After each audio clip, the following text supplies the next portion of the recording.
Bismillahirrahmanirrahim. Assalamualaikum warahmatullahi wabarakatuh. Selamat datang teman-teman di tutorial RSKE yang kedua, Anthropometry dan Hand Tools Design. Sebelum kita mulai, alangkah baiknya kita awali dengan berdoa terlebih dahulu. Berdoa dipersilahkan. Amin. Ya, selamat datang teman-teman. Semoga tetap dalam keadaan sehat dan tetap dalam keadaan semangat untuk menjalani kegiatan kuliah walaupun masih di rumah aja ya. Oke, di sini kita akan mempelajari terkait materi ini yang pastinya teman-teman sudah dapatkan di kelas teori dosen masing-masing. Jadi, mari kita review bersama-sama terkait materi ini.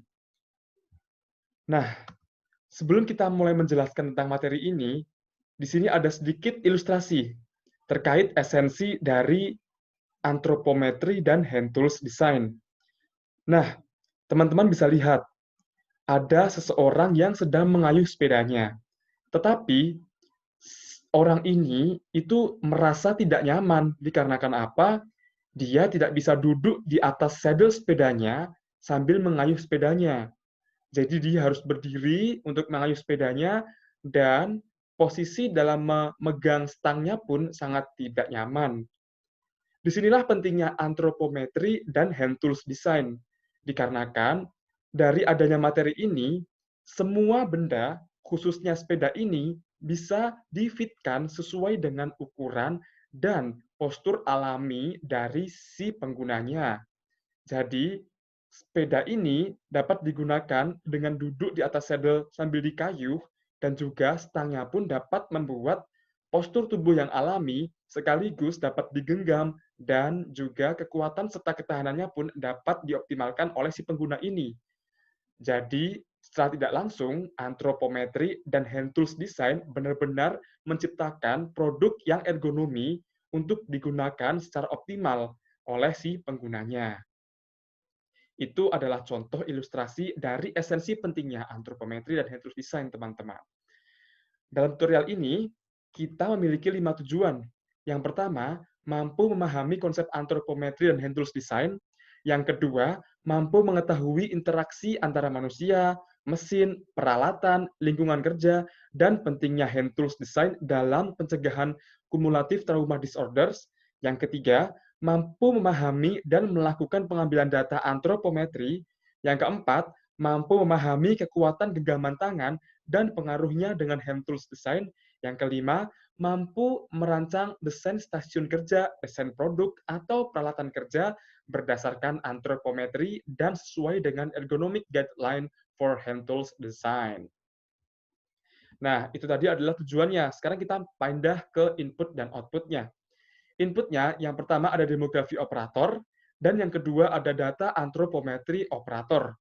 Lalu outputnya ada 3, yang pertama hasil perhitungan dan allowance, yang kedua dimensi stasiun kerja, produk atau alat kerja, dan yang ketiga rancangan dan rekomendasi stasiun kerja, produk atau alat kerja based on anthropometry dan ergonomic guideline for hand tools design. Nah, setelah kita mengetahui dari tujuan dan input-output, lalu sebenarnya apa sih definisi dari masing-masingnya? Nah, hand tools design itu merupakan alat bantu tangan atau ekstensi dari fungsi tangan yang cukup penting dalam kehidupan kita sehari-hari. Cukup pentingnya kenapa memang?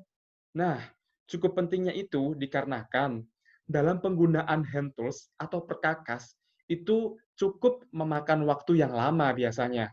Nah, jika hal tersebut tidak diimbangi dengan prinsip-prinsip yang memadai untuk digunakan oleh manusia, tentu akan dapat menimbulkan bahaya atau cedera yang bisa merugikan oleh si penggunanya.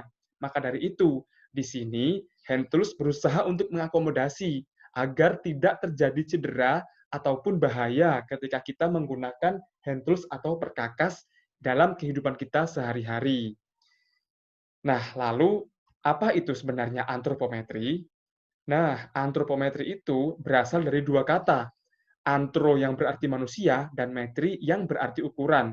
Jadi, secara definisinya, anthropometry itu adalah suatu studi yang berkaitan dengan pengukuran dimensi tubuh manusia. Nah, Setelah kita mengetahui definisinya masing-masing, lalu apa sebenarnya korelasi antar keduanya? Mari kita lihat penjelasan yang ada di sini ya. Ini dia korelasinya. Jadi, hand tools itu menyediakan prinsip ergonomik guideline-nya, ya, yang mana di dalamnya agar bisa mengakomodir terkait kekuatan dan ketahanan genggaman tangan yang optimal untuk digunakan. Nah, antropometri bertujuan untuk merancang produk berdasarkan ukuran dimensi tubuh manusia.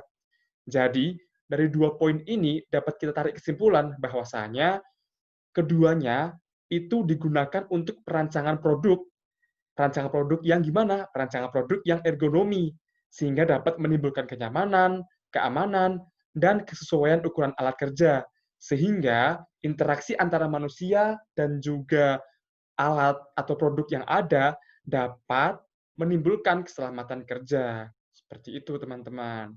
Jadi harapannya setelah teman-teman tahu tentang korelasi ini, teman-teman akan semakin paham terkait esensi dari kita belajar materi ini. Oke, lalu di sini ada nih aplikasi data antropometri yang didapatkan dari Purnomo tahun 2013. Jadi yang pertama ada perancangan area kerja, contoh interior mobil. Yang kedua ada perancangan peralatan kerja, contoh mesin dan alat. Yang ketiga ada perancangan produk konsumtif, contoh pakaian dan kursi. Nah, selanjutnya kita masuk ke filosofi desain dalam pengaplikasian antropometri. Dalam Purnomo 2013, ada 3 filosofi yang kita gunakan. Yang pertama, Design for Extreme, yang kedua, Design for Average, dan yang ketiga, Design for Range. Design for Extreme maksudnya adalah dalam kita mendesain, memperhatikan orang tertinggi atau terbesar dan orang terendah atau terkecil. Jadi, dalam kita mendesain nanti, kita hanya mempertimbangkan salah satu di antara kedua orang itu. Nah, bagaimana cara pengaplikasiannya? Nanti kita akan menggunakan yang namanya persentil. Nah, untuk desain for extreme, persentil yang digunakan adalah persentil 95 untuk orang yang besar dan atau persentil 5 untuk orang yang kecil. Seperti itu. Lalu, yang kedua, desain for average. Ini diperuntukkan untuk desain yang berkaitan terkait fasilitas publik atau fasilitas umum. Seperti contoh yang ada di gambar ini, yaitu untuk fasilitas halte. Otomatis di situ digunakan oleh banyak orang, makanya kita menggunakan filosofi design for average. Nah, design for average ini itu kita nanti akan menggunakan persentil 50 atau persentil rata-rata. Selanjutnya, kita masuk ke design for range. Nah, design for range diperuntukkan untuk desain yang membutuhkan fleksibilitas dalam penggunaannya, atau dalam bahasa trennya itu adjustable. Nah, contohnya itu bisa dilihat dalam pengaplikasian dalam ruang kemudi mobil. Seperti setir mobil, itu bisa kita adjustable untuk tilt dan teleskopik, untuk naik turun dan maju mundur. Lalu untuk seat dari mobil sendiri itu bisa kita lihat juga adjustable-nya dari kemiringannya, apakah dia bisa lebih maju atau lebih mundur lagi. Lalu untuk headrest-nya itu kita bisa atur juga apakah dia bisa lebih tinggi atau lebih rendah. Nah, desain-desain adjustable itu tadi itu menggunakan persentil 5 sampai 95. Jadi otomatis semua desain atau semua ukuran yang ada di dalam data yang kita gunakan itu tercover dalam design for range ini. Seperti itu. Nah, itu tadi merupakan filosofi desain dalam pengaplikasian antropometri yang nanti akan kita gunakan salah satunya dalam tutorial ini, teman-teman. Nah, selanjutnya kita akan masuk ke faktor-faktor yang berpengaruh pada dimensi tubuh secara umumnya. Di sini ada 6, teman-teman. Jadi, yang pertama ada usia, ada jenis kelamin, ada suku ras, ada tingkat sosial dan nutrisi, ada pekerjaan, dan ada lingkungan daerah. Nah, sekarang coba kita perdalam satu persatu. Nah, untuk usia, jelas orang yang masih baru lahir dengan orang yang sudah tua, tentu dimensi tubuhnya akan berbeda. Jenis kelamin sudah jelas, perempuan dan laki-laki tentu memiliki dimensi tubuh yang berbeda.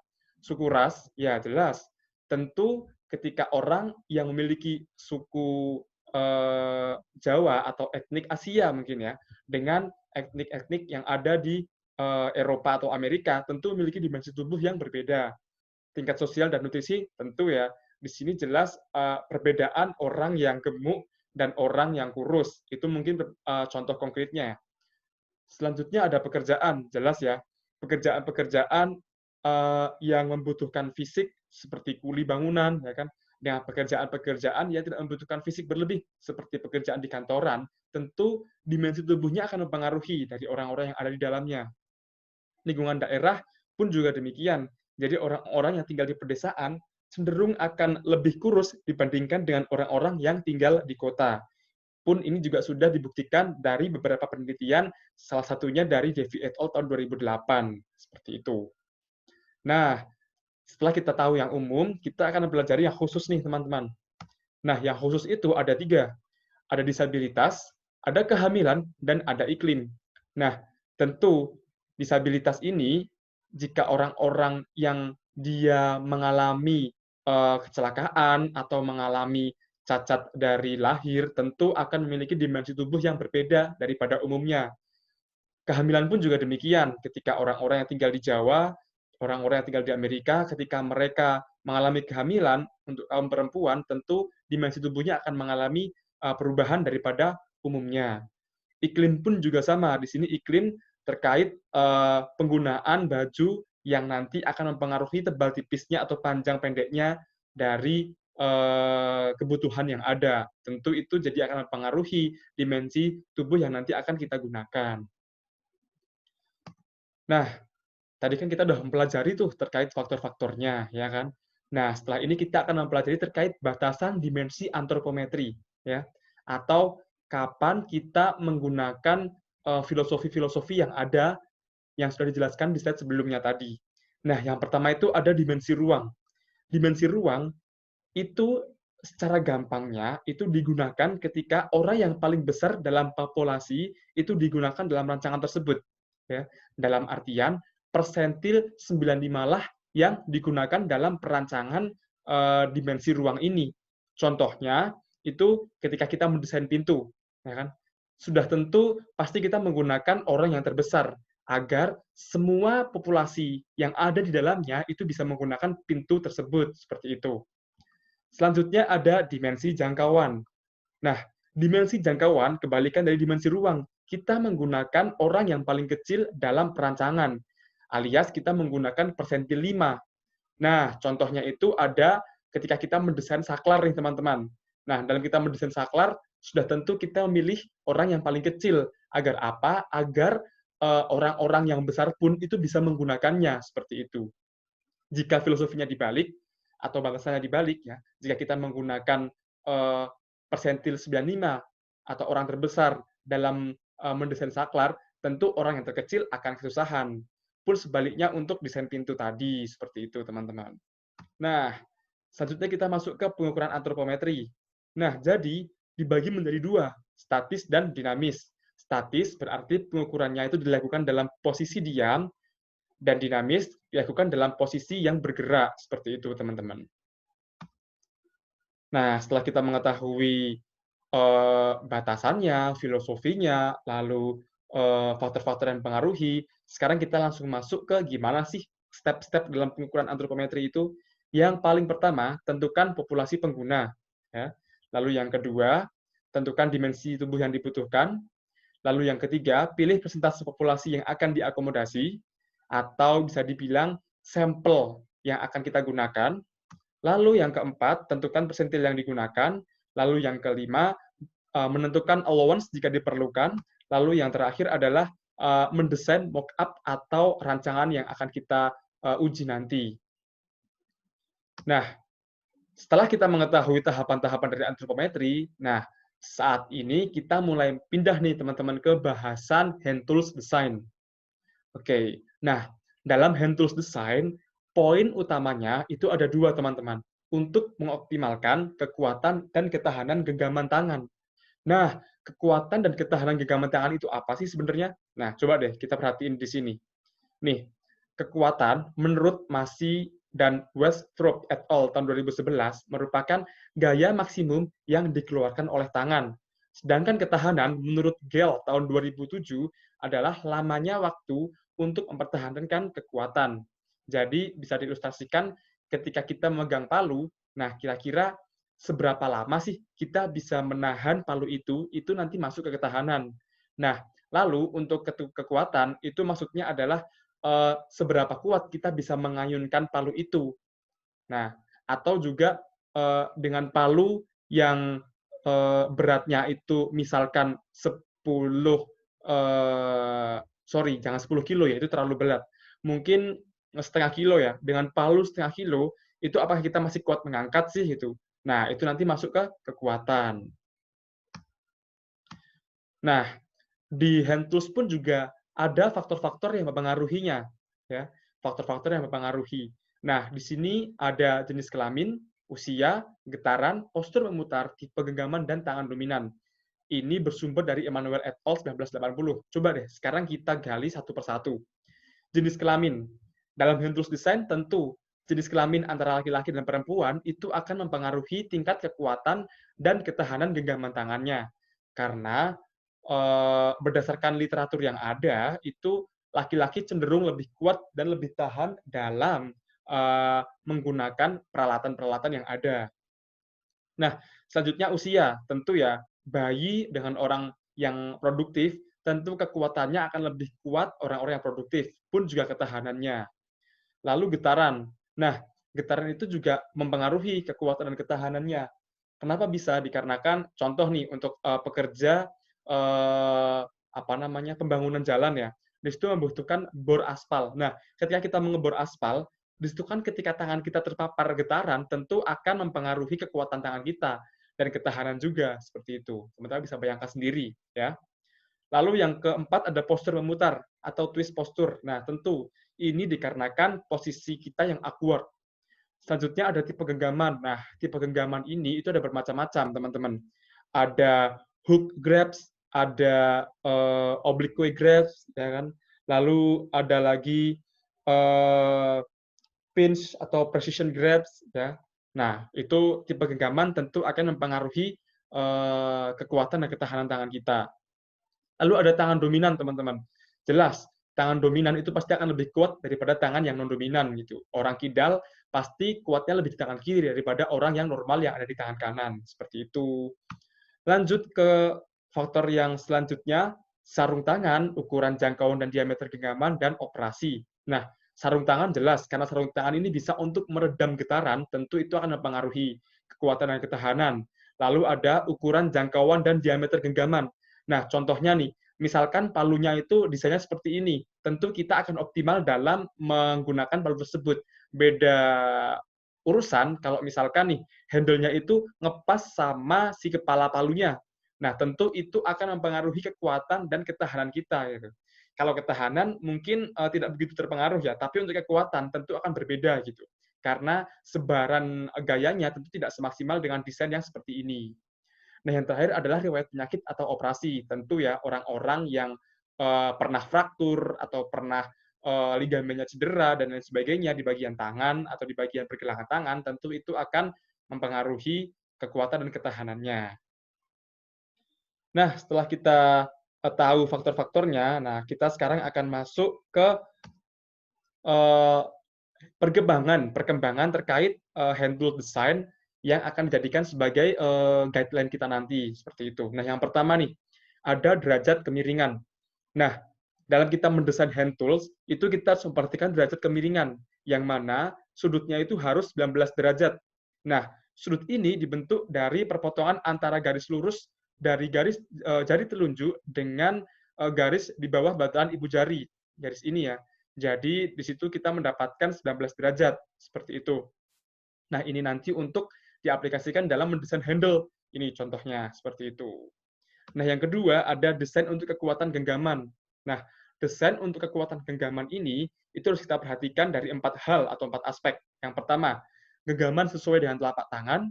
Yang kedua, panjang maksimum genggaman adalah 12,5 cm.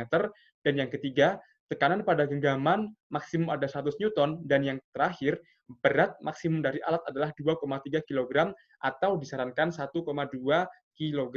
Nah, ini sudah memiliki sumbernya masing-masing, dan ini juga diikuti berdasarkan perkembangan yang saat ini masih relevan dengan dunia riset yang ada atau kehidupan kita sehari-hari seperti itu.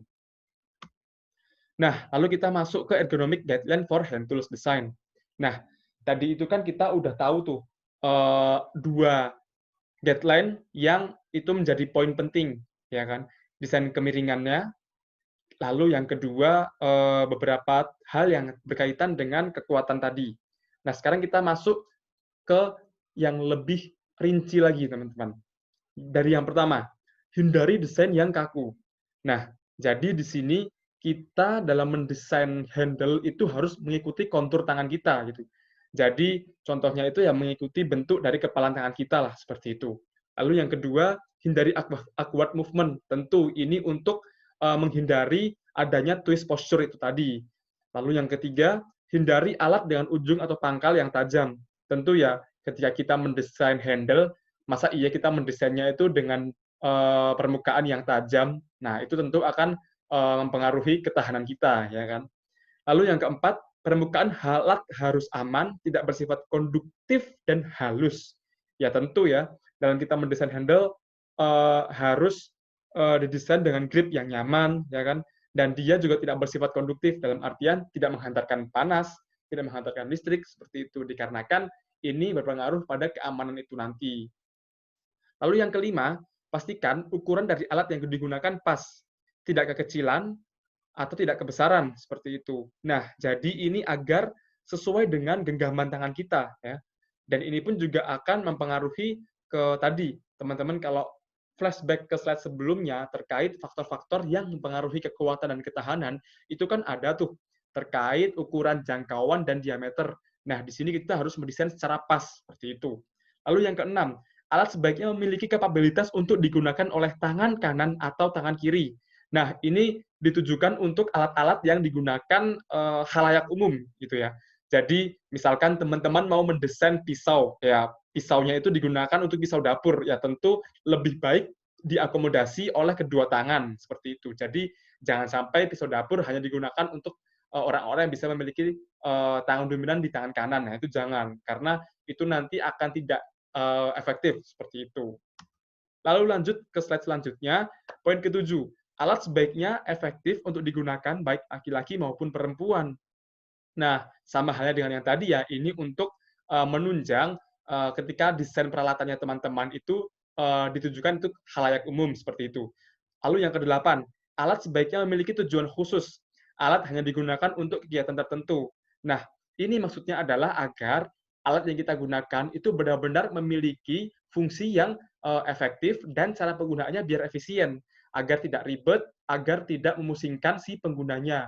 Jadi biar multifungsi tetap efektif seperti itu teman-teman. Lalu yang kesembilan, mempertimbangkan sudut genggaman dan meminimalkan perputaran pergelangan yang berlebihan. Ya, ini sama kayak yang tadi ya. Jadi sudut genggamannya itu yang 19 derajat dan jangan sampai dalam penggunaannya itu terlalu banyak postur berputar seperti itu. Lalu yang ke-10, pastikan keamanan dalam penggunaan alat.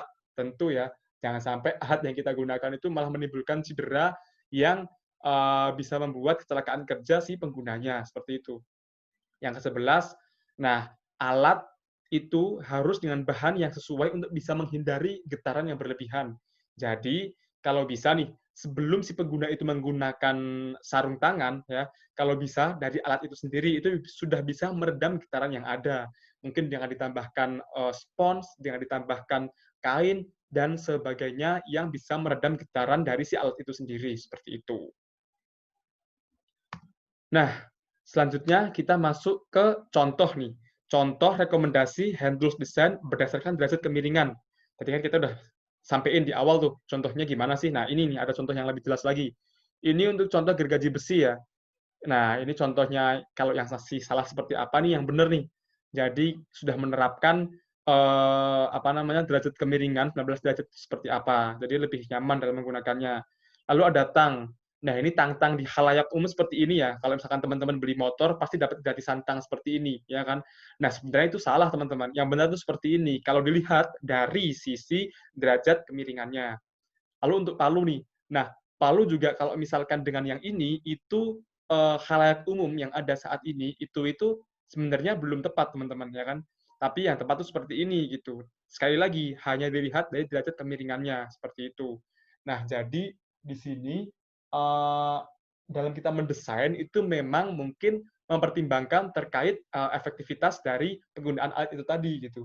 Ada yang mungkin menitik beratkan pada efektivitas penggunaan alatnya untuk fungsinya. Misalkan palu kan untuk maku palu ya.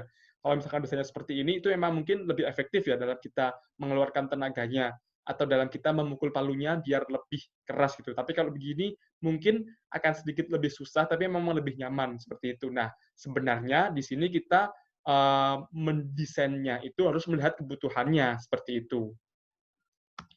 Nah, lanjut ke peralatan pengukuran yang akan kita gunakan di antropometri ini gitu ya, di tutorial ini.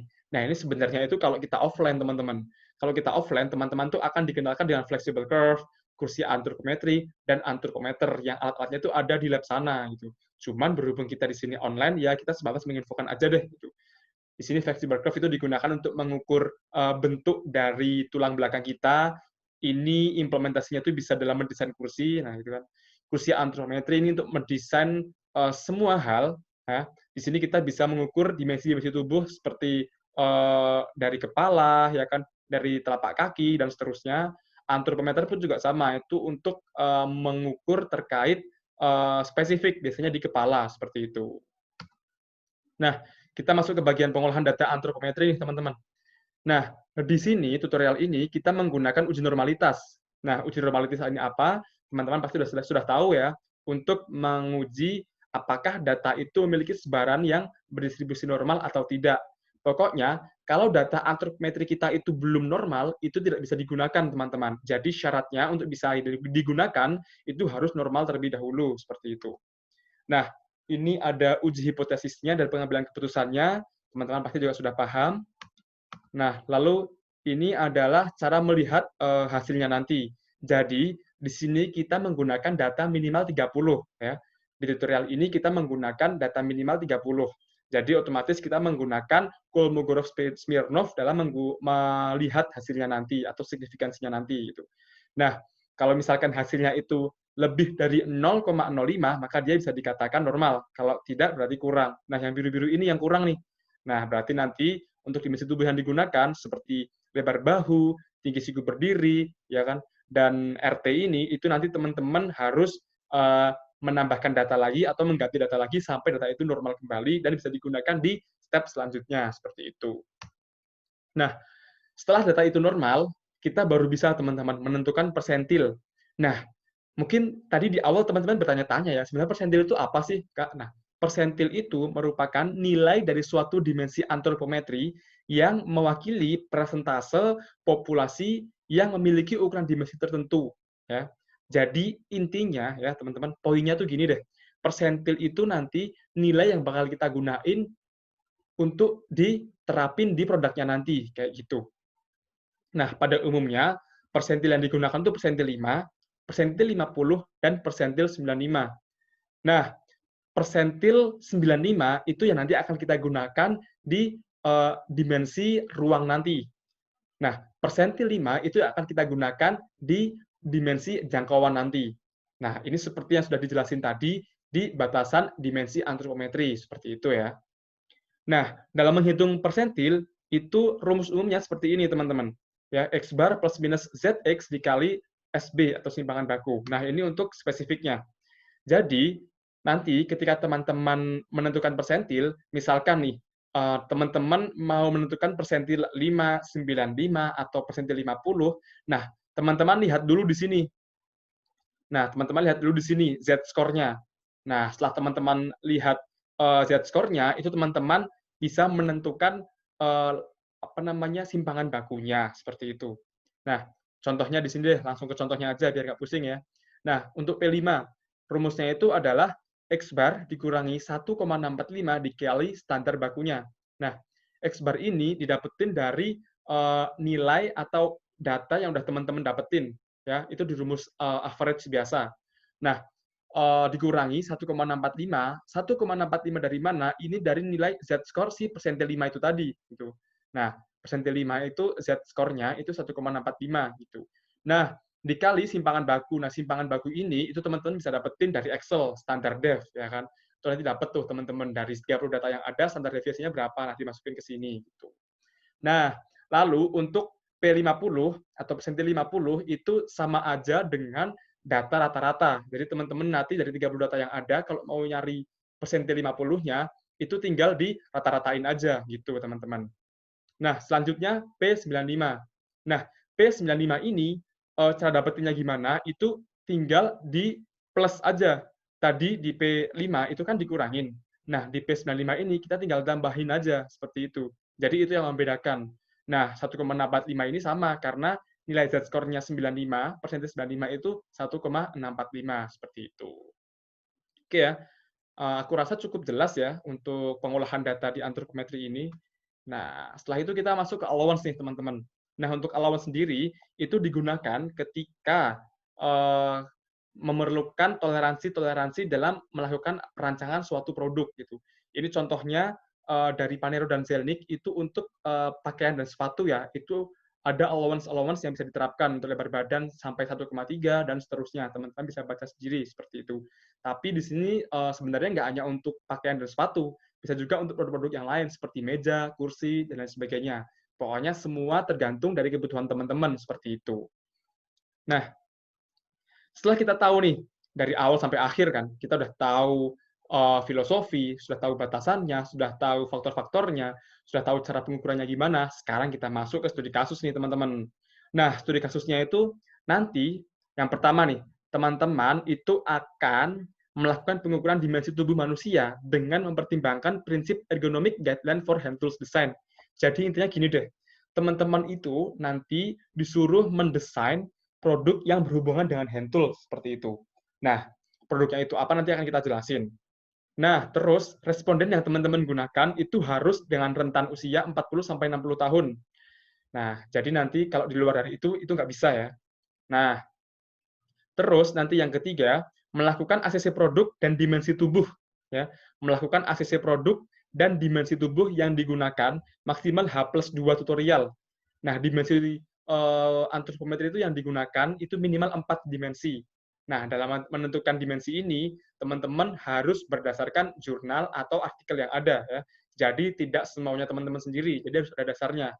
Lalu yang keempat, melakukan pengambilan video saat pengukuran dimensi tubuh aparatur.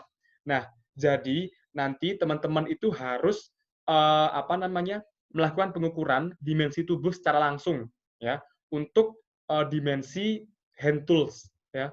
Nah, kalau untuk dimensi antropometrinya itu yang wajib dilakukan pengukuran video itu yang digunakan oleh teman-teman aja kayak gitu. Jadi misalkan dimensi antropnya itu yang digunakan hanya 2. Ya udah berarti nanti teman-teman yang di video itu ya 2 aja gitu. Tapi nanti untuk yang hand tools tuh harus semuanya.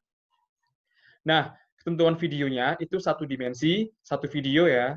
Jadi tidak langsung, tapi satu dimensi, satu video. Seperti itu. Nah, lalu nih yang ke-6, melakukan ACC video pengambilan data maksimal H+3 ya. Jadi nanti videonya dikonstruksikan ke ASBIM-nya masing-masing H+3. Lalu yang ke-7, video dikumpulin di Bitly ini ya, maksimal H+3. Nah, terus yang ke-8, input data hasil pengukuran dimensi tubuh hand tools design itu di Bitly ini ya, maksimal H+3 juga. Nah, punishment untuk poin yang kedua ya, poin yang kedua apa coba? Nih, apa namanya? Kalau misalkan dia itu enggak konsul ya, enggak konsul ke asisten ya. Enggak konsul ke asisten. Poin yang ketiga ya teman-teman, sorry ada typo, itu akan dikenain penambahan dimensi tubuh. Nah, nanti dimensi tubuhnya berapa yang ditambah tergantung kebijakan asisten masing-masing kayak gitu. Nah, lalu untuk punishment poin 5, 6 dan 7 ya. 5 ya, 6 dan 7 sampai ke 8 ini nanti teman-teman nilai posisinya itu 0 kayak gitu. Oke, jadi tolong diperhatiin ya studi kasusnya ini. Nah, ini dia bagian studi kasusnya teman-teman. Jadi teman-teman bisa baca sendiri ya tergantung kode asistennya masing-masing. Nah, ini sudah kita bagi, nanti teman-teman tinggal mencari kira-kira barang apa aja sih yang ada di jenis produk ini, misal di dapur, spatula, ya kan, kitchen set atau misalkan blender dan lain sebagainya. Nah, teman-teman bebas dicarinya, bebas mau apa, yang penting harus ada penentuan jurnalnya untuk dimensi yang akan digunakan nanti, seperti itu. Nah, mungkin itu teman-teman yang bisa dari kita sampaikan. Sebelumnya terima kasih untuk perhatiannya. Mudah-mudahan apa yang kita pelajari di tutorial ini dapat bermanfaat untuk diri kita sendiri dan juga untuk lingkungan sekitar kita. Dan ini ada sedikit pesan atau apa namanya quotes ya. Ilmu adalah cahaya dan cahaya Allah tidaklah mungkin diberikan kepada ahli maksiat. Jadi di sini semuanya, teman-teman semua itu adalah bukan ahli maksiat ya tentunya. Teman-teman semua di sini adalah ahli ilmu yang insya Allah nanti akan memberikan manfaat untuk semuanya. Oke, kurang lebihnya dari kita minta maaf kalau masih banyak kurangnya ya, dan mudah-mudahan dimudahkan pula teman-teman dalam mengerjakan tutorial ini. Oke, kurang lebihnya dari kita mohon maaf. Wassalamualaikum warahmatullahi wabarakatuh.